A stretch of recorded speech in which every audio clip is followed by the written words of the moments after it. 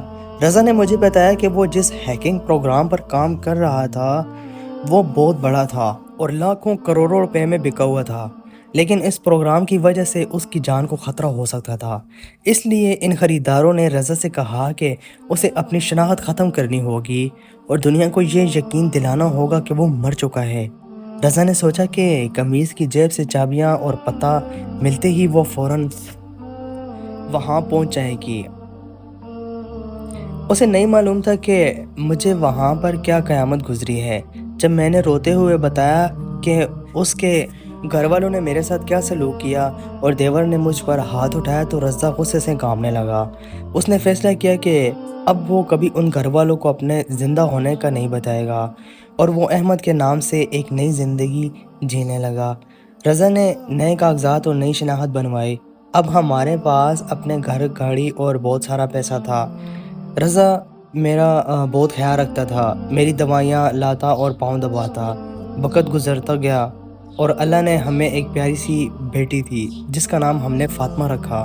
آج ہم اپنی بیٹی کے ساتھ بہت خوش ہیں اور میں ہر وقت اللہ کا شکر ادا کرتی ہوں جس نے میری اجڑی ہوئی دنیا کو دوبارہ سے سکتے ہوئے اندھیرے سے نکال کر خوشیوں سے بھر دیا۔ اس طرح کی کہانیاں سننے کے لیے اس چینل کو ضرور سبسکرائب کریں۔